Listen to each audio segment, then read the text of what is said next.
Assalamualaikum warahmatullahi wabarakatuh. Untuk materi terakhir yaitu tentang kromatografi kolom.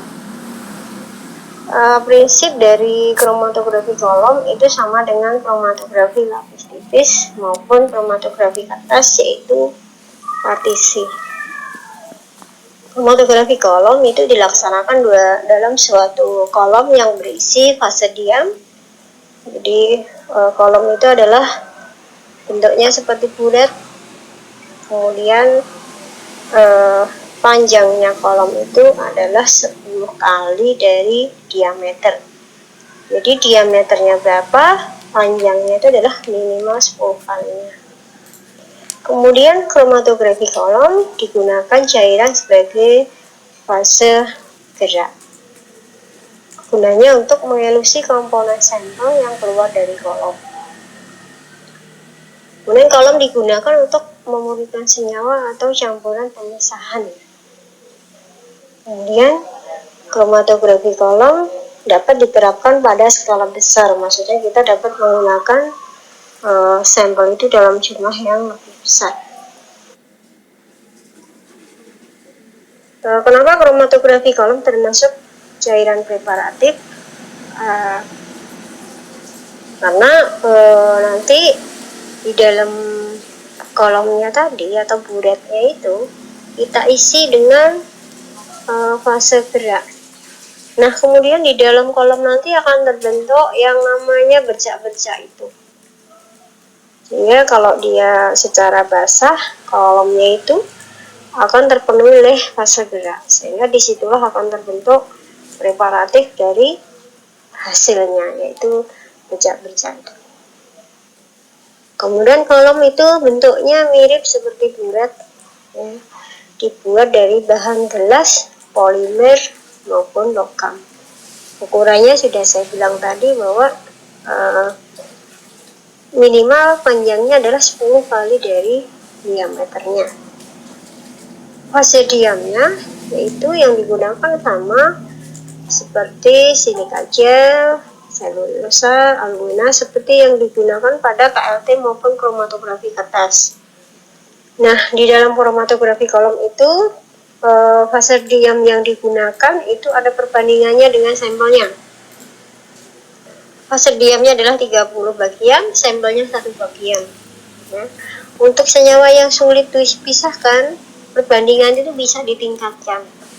Jadi tidak harus 30:1, tapi bisa menjadi 50:1. Jadi fase diamnya adalah 50 bagian, sampelnya adalah 1 bagian.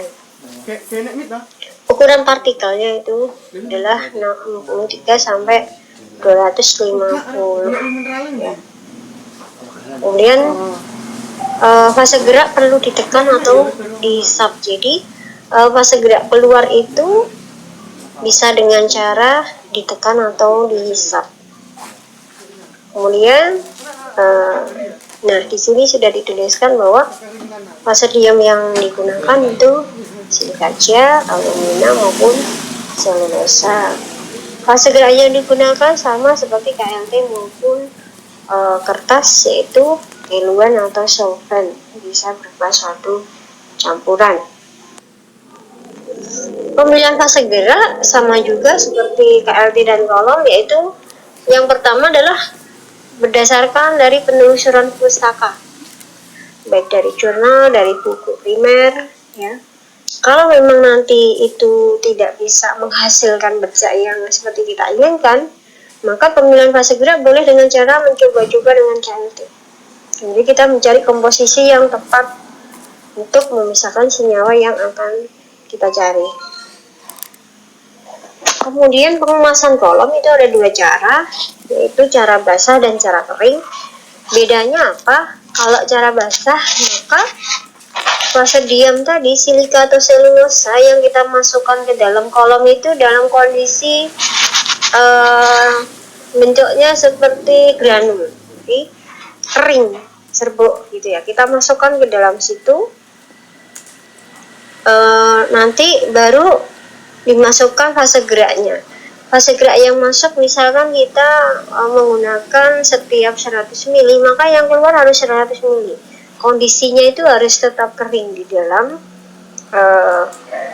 kolomnya itu ya. Dan untuk cara kering ini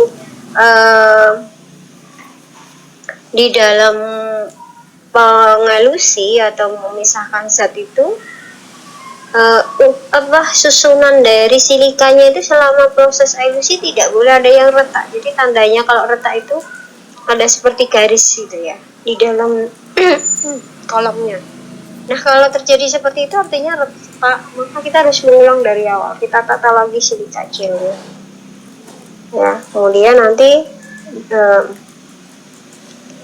kita masukkan setelah silika, di atasnya adalah sampel, kemudian di atasnya kita tutup dengan kapas gitu ya. Itu kalau cara kering. Kalau cara basah, maka kolomnya yang seperti bulat tadi kita pasang, kemudian bedanya kalau cara basah dan kering, kalau basah itu kita campurkan dengan pelarut yang nanti pertama kali masuk itu apa. Misalkan yang masuk pertama kali anheksan, maka silikanya kita campur dengan anheksan. Kemudian misalkan tadi fase diam yang dipakai itu adalah perbandingannya 30:1, maka 30 gram kita masukkan silika dicampur dengan pelarut anheksan. Nah tingginya pelarut itu nanti akan melebihi dari tingginya silika karena cara basah gitu ya.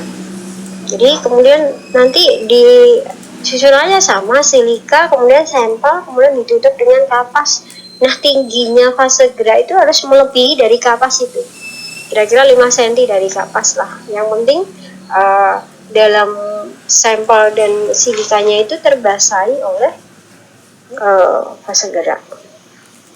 Kemudian di atasnya kita bisa pasangkan corong pisah yang berisi fase gerak yang berikutnya yang akan kita pakai, sehingga nanti biarkan corong itu menetes lewat dinding kolom terus gitu ya sampai komposisi fase gerak yang kita gunakan selesai atau habis ya. Itu namanya adalah cara basah. Nah bedanya apa sih cara basah dan cara kering atau untung ruginya gitu ya. Kalau cara basah itu prosesnya lama, tetapi hasilnya lebih baik karena dia menetes sendiri, tidak melalui penekanan. Jadi hasilnya akan lebih baik. Kalau cara kering, berapapun yang masuk fase geraknya kita harus keluarkan sesuai dengan jumlahnya, sehingga kondisinya benar-benar kering. Itu bisa menggunakan disap atau ditekan. Nah proses yang disap atau ditekan itu yang menyebabkan hasilnya kadang-kadang kurang baik. Tapi waktunya lebih cepat untuk cara kering. Kemudian preparasi sampel atau istilahnya adalah penyiapan sampel. Sampelnya misalkan kita ekstrak, dilarutkan dengan pelarut yang sesuai dulu. Kemudian kalau sudah dituangkan pada bagian atas kolom, yaitu pada bagian atas silika tadi. Jadi paling bawah itu adalah silika, atasnya adalah sampel. Kemudian sampel di sampel kemudian dihomogenkan dengan fase diam, yaitu 1:3, dikeringkan. Nah, jadi sebelum sampel dimasukkan ke dalam kolom, sampel itu sudah dihomogenkan dulu dengan fase diam. Perbandingannya adalah sampel itu 1 bagian, silika gelnya 3 bagian, kemudian dikeringkan sehingga sampel itu akan menempel di dalam fase diam, kemudian diratakan di atas fase diam yang ada di dalam kolom tadi. Nah ketika elusi itu ada 2 cara, yaitu isokratik atau gradien. Bedanya apa? Isokratik itu adalah pelarut yang digunakan polaritasnya sama terus selama proses elusi. Kalau gradien itu adalah polaritasnya bertingkat. Jadi misalkan kita pakai yang paling awal masuk itu adalah non polar, maka agak ke polar, yang paling akhir adalah paling polar gitu. Kemudian setelah dielusi keluar hasilnya, namanya adalah eluat. Nah untuk mendeteksi itu adalah bisa menggunakan detektor atau HLT.